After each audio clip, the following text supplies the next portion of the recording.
All right, welcome to The Explainer. Today we are digging into something huge, that really fragile truce between the US and Iran. But we're also going to pull back the curtain and show you the one power player who's really pulling the strings behind the scenes.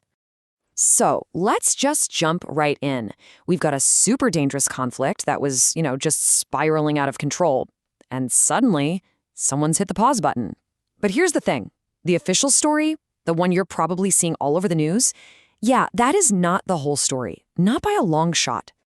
Okay, so to really get a grip on what's going on here and why this whole thing is so important, we've got to rewind a bit. Let's look at just how fast this all blew up and just how close we all came to a massive, full-blown war. And I mean, it happened fast, like blink and you'll miss it fast. At the end of February, you've got these joint US-Israeli strikes on Iran. Then, just a week or so later, bam, Iran hits back, and they hit back hard. They're targeting shipping routes in the Gulf. They're hitting Israeli cities. I mean, thousands of people were already dead. The whole world was holding its breath, waiting for the other shoe to drop. And then, out of nowhere, a really fragile 2-week ceasefire gets announced. So, the big question is, who did this? Who was able to slam on the brakes and stop this thing in its tracks? Well, the first reports pointed to one place, but the real story is so much more interesting. It's way more complicated, and it really hints at this huge shift in global power. So, officially, all eyes are on Pakistan, right? Islamabad is where the peace talks are supposed to happen. The White House has even said that U.S. Vice President Vance is going to head up the American team there. Looks pretty straightforward on the surface. But this is where things get really interesting. Because while all the cameras and all the reporters are getting ready in Islamabad, the move that actually mattered, the one that stopped the bombs from falling, yeah, that came from a completely different place. And this quote really says it all.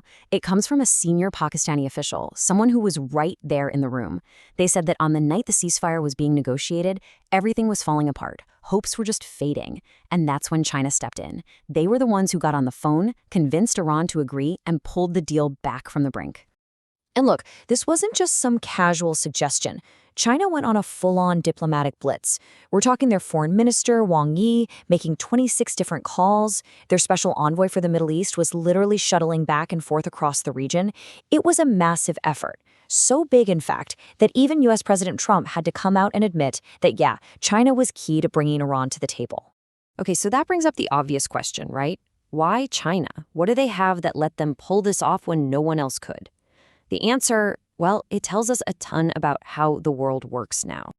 So check this out, because it really breaks down the problem. For any deal like this to actually stick, Iran needs a guarantor. A big, powerful country that can promise the deal will be honored. But just look at the options. The US? No way, they're part of the fight. Russia? Well, they're friendly with Iran, but they're bogged down in their own war. And the West just doesn't trust them. So who does that leave? Yep, China. And that's the key, right there. China is in this perfect, unique sweet spot.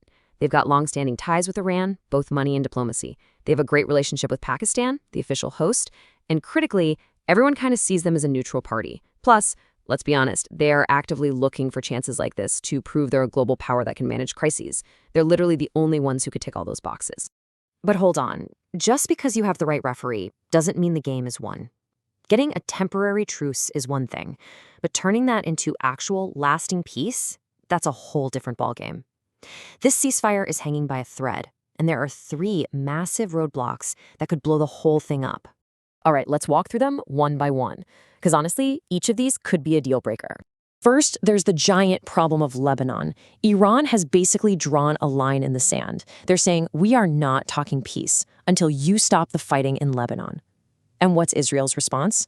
It's just as blunt. There is no ceasefire in Lebanon, and they're continuing their strikes against Hezbollah. So what you have is a complete and total stalemate, a deadlock. Okay, next up, look at this number, 20%. So what's that about? That, my friends, is how much of the entire world's oil and gas has to squeeze through one tiny little waterway, the Strait of Hormuz. And guess who basically controls that choke point? Iran. Having that control gives Iran a huge economic weapon.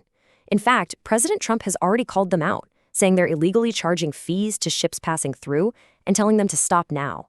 So you see, this isn't just some local dispute. It's a pressure point on the entire global economy, and it's a huge, huge sticking point in these talks. And last but not least, you've got a problem with the host.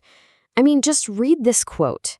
When the defense minister of the country that's supposed to be the neutral peacemaker says something like that, well, you can see why that's a major problem. Unsurprisingly, Israel is looking at this and asking, how on earth can we trust Islamabad to be an impartial host? It's a fair question.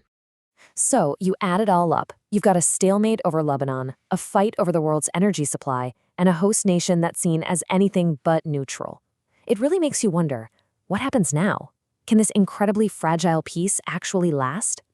The bottom line from people who are actually in these talks is that this whole thing is walking a tightrope. The ceasefire didn't really solve anything, it just bought everyone a little bit of time. Getting to a real long-term deal is going to take what one person called painful compromises and concessions. And that means everyone is going to have to give up something they don't want to. And that really leaves us with one last big idea to think about. Look, the immediate story is, of course, about stopping a war in the Middle East, and that's hugely important. But maybe the real story, the bigger one, is the massive shift in global power we're all witnessing. Is this it? Is this the new world order taking shape right before our eyes? A world where it's not the US or Europe, but China that becomes the power you absolutely have to call to get things done? That's the real question, isn't it?